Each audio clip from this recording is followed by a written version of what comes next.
להחליף את אביגדור קהלני, זה הפקודה שקיבלתי מהמח"ט שלי, מיאנוש, אז הדרך הטובה ביותר לשאול את אביגדור קהלני מה קרה בגזרה, זה לעלות על הטנק שלו. זה אביגדור קהלני עם כובע טנקיסטים על הראש, זה אנוכי עם הנטייה מעל העין, זה לא בשביל להסתיר את העיניים היפות, זה חלק מהפציעה. אגב, אביגדור קהלני ואני מאותו יום בצבא ביחד. התגייסנו באותו יום. היינו יחד בקורס קצינים. היינו יחד מפקדי פלוגות בחטיבה 7 במלחמת 6 הימים. אביגדור קהלני בששת הימים נפצע קשה. מעל 70% קביעות. הרופאים בבית חולים סורוקה בבאר שבע אומרים להורים שלו, הסיכוי שהבן שלך משרוד הוא קלוש. הוא מצליח לצאת מזה והוא נכה מעל 70% עד היום. למרות נכותו, הוא נלחם כמפקד גדוד בחטיבה 7 במלחמת יום כיפור, ועל חלקו במלחמה הזאת הוא זוכה בעיטור הגבורה. אנחנו חברים טובים עד היום, כי שירתנו ביחד 20 שנה, וכי איבדנו במלחמה הזאת חברים שאני אזכיר אותם בהמשך, שאת חלקם אני אזכיר בהמשך, ששירתו איתנו 10 שנים, וחברות שנצרבת בדם של חברים, שנהרגו ואינם, שום דבר לא ינתק אותם. כשאני עולה על הטנק של קהלני, הוא אומר לי שני דברים. דבר ראשון, הוא אומר לי, יש שינוי במבנה הכוח של החטיבה. גדוד 82 של החטיבה נתנו ל-188, שנמצאת מדרום לנו, ותכף אני אדבר עליה, במקום זה קיבלנו מ-188 גדוד 74, וקיבלנו עוד גדוד אחד בפיקודו של יאיר נפשי, וקיבלנו עוד גדוד אחד, גדוד 71 בפיקודו של יאיר נפשי, כלומר, לחטיבה יש עכשיו 4 מסגרות של גדוד. 1, יאיר נפשי, 2, אביגדור קהלני, 3, אני, ו4, משולם רטס, שגדוד תקני הוא 30 טנקים. בשלב הזה לכל גדוד היו בערך 15 טנקים, כל השאר או הושמדו או יצאו מכלל פעולה. והדבר השני שאומר לי אביגדור קהלני, שווה למה שאמר השוטר הצבאי, אבל יותר עצוב.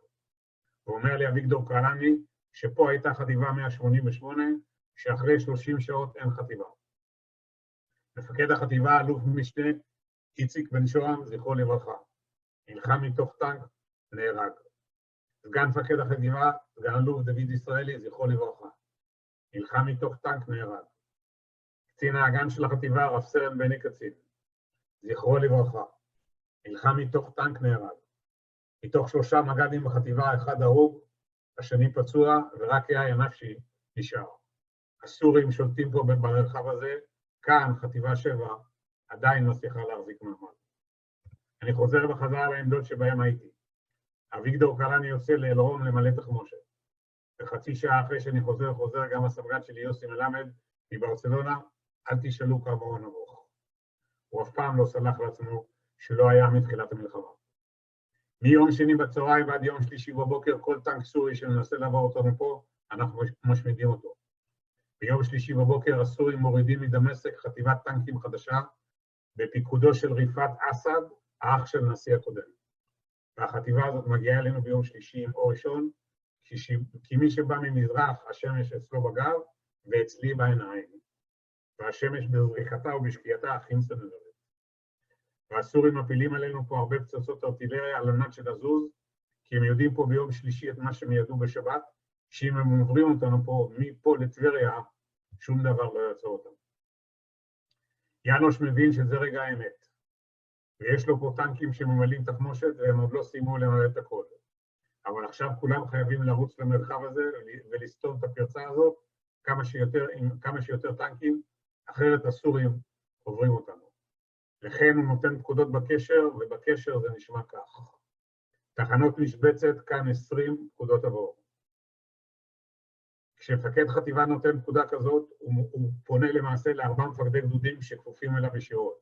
במקרה זה 1 זה יאיר נפשי, 2 זה אביגדור קהלני, 3 זה אני ו4 משולם רטס. רק אחרי שכל 4 יענו לו, הוא ייתן את הפקודה, כי זו פקודה חשובה, שכולם צריכים לשמוע במקביל, וכך זה עובד. תחנות משבצת כאן 20 פקודות עבור. כאן 1 פקודות עבור, יאיר נפשי ענה. כאן 2 פקודות עבור, אביגדור קהלני ענה. כאן 3 פקודות עבור, עניתי. 4 משולם רטס שנמצא מצפון לחרמונית, לא עונה. האם אפשר לוותר על 4 או רבע מהכוח? התשובה היא לא. לכן 1, 2 ו3 ממשיכים להיות בהזנה, והמח"ט פונה רק ל4. 4 כאן 20 פקודות עבור, 4 לא עונה. 4 כאן 20 פקודות עבור, 4 לא עונה. 4 כאן 20 פקודות תבוא הרבה מאוד פעמים עד שמגיעה התשובה. 4 כאן 20 פקודות תבוא, 20 כאן מברג של 4, קודקוד נהרג. מברג זה מילת הקוד של קצין המבצעים של הגדוד, וקודקוד זה מילת הקוד של מפקד הגדוד. קצין המבצעים של הגדוד מדווח לנו בקשר, ואנחנו שומעים את זה בשידור ישיר, שמפקד הגדוד שלו נהרג. פגש של טנק סורי פוגע בטנק של משולם מטס, וגופתו נופלת פנימה לתוך הטנק. עד לדקה הזאת משולם מטס החבר הכי טוב שלי ושלנו. הסורים מבינים שפה מצפון החרבונית נהרג מג"ד, הם מגיבים מהר. עם הליקופטרים הם מנחיתים פה גדוד קומנדו. שתפקידו של גדוד הקומנדו לבוא אלינו מאחור, ועם השריון שבא מקדימה, ליצור את ההתקפה הכי קלאסית, התקפת לפיתה. המודיעין של החטיבה מזהה את גדוד הקומנדו, ושולח את פלוגת הסיור של החטיבה עם 8 נגמ"שים, לנסות לפגוע בגדוד הקומנדו ולהשמיד אותו. הפלוגה נוסעת לאורך הכביש, חוצה את אלרון, מגיעה לבוקתה, נפתחת אליה האש ממזרח מימין. מפקד הפלוגה נותן פקודה ימינה פני, קדימה הסתער. 4 נגמ"שים מקדימה ועוד 4 נגמ"שים מאחורה. 4 נגמ"שים הראשונים נכנסים למערב נגד טנקים. 4 טילים מסוג RPG, שיודעים לחדור פלדה של טנק, פוגעים ב4 נגמ"שים, שזה הכל אלומיניום, ובמכת אש אחד מושמדים 4 נגמ"שים, 24 הרוגים. 4 נגמ"שים שמגיעים בגל השני, מבינים שצריך לרדת מהנגמ"שים ולעשות פעולה רגלית, מסתערים על גדוד הקומנדו, משמידים אותו, מפנים, פצועים, ובעיקר חברים הרוגים. פגיעה ישירה בנגמ"ש זו תמונה שקשה להראות אותה. אני אראה לכם את זה מיד, אבל אני רוצה להשוות לכם בין נגמ"ש שלם. עכשיו נראה מה קורה לנגמ"ש שחטף פגיעה ישירה. תמונה מהצד. אבל צילמנו אותו גם מאחור. ובואו נשאל כולנו את השאלה מה קרה ל8 לוחמים שישבו בו נגמ"ש. 41 שנה מאוחר יותר. זה בדיוק, אבל בדיוק, מה שקרה לנגמ"ש של גדוד 13 בצוק איתן בסג'עיה. ובנגמ"ש של גדוד 13 בצוק איתן בסג'עיה איבדתי בן של חברה, דניאל פומרן, זכרו לברכה. שעם אמא שלו ורדה שירתי בצבא 24 שנים, וורדה בהיותה קצין, ראש מחלקת נפגעים בצה"ל, הזמינה אותי לתת את ההרצאה שאתם שומעים כרגע, לדניאל הבן שלה, שהוא היה תלמיד בכיתה י"ב בבליך ברמת גן. דניאל פומרנס, יהי זכרו ברוך. את הנגמ"ש הזה לקחנו והפכנו לאנדרטה. האנדרטה היום יותר נקייה, יותר מסודרת, תחילתה של האנדרטה נראתה כך. זה הנגמ"ש שראיתם לפני רגע, זה חלק מכלי הנשק שעפו בינם כתוצאה מהפיצוץ, ועל הפלטה הזאת רשמנו כך. 9 באוקטובר 1973. כאן לחמו ונפלו לוחמי סיירת חטיבה 7, השם ייקום דמם. סרן אורי קרשני, מפקד הפלוגה. סרן מבורך יצחק, סגן מפקד הפלוגה, קצינים ולוחמים. מתוך אלה שנשארו בחיים, אני מכיר קצינים ולוחמים שהם בהלם קרב מאז מלחמת יום כיפור, והם לא מוציאים הגה אחד על המלחמה. קרב עקוב מדם, קוראים לזה בשפה הצבאית, בשפה הספרותית. למרות המכה הקשה הזאת של פלוגת הסיור, חטיבה 7 בכוחות משותפים, מצליחה לעצור פה את הסורים ביום שלישי ב10:30 בבוקר, הסורים מפסיקים לתקוף אותנו, מסיבות שנודע לנו רק שנים רבות אחרי זה. הסורים נשארים פה בתוך העמק, שקראנו על עמק הבכר. על הבכי של הסורים, 260 טנקים גרועים ונטושים. חטיבה 7 משאירה פה בקרב הזה 68 לוחמים הרוגים, רובם מפקדים.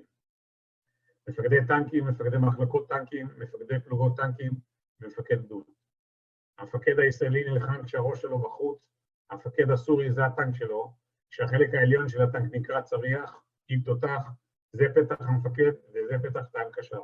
שני הפתחים האלה אצל הסורים במלחמה היו סגורים, והסורים ראו את שדה הקרב מחלון קטן. אני ראיתי את שדה הקרב, כפי שאני רואה את כולכם, כרגע לא, אבל כפי שאני ממשיך לראות את הצופים שלי תמיד שאני מרצה להם. נכון, זה מסוכן, אבל אין שום דרך אחרת להביא לידי ביטוי את המילה הכי משמעותית בשדה הקרב, והיא אחריי.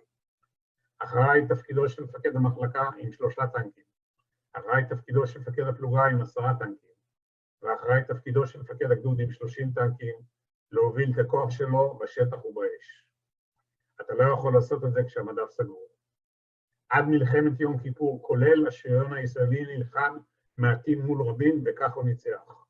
אחרי מלחמת יום כיפור, השריון הישראלי נלחם רבים מול מעטים, העיניים של המפקד ימשיכו להיות בחוץ, אין שום תחליף אלקטרוני לעיניים של בית.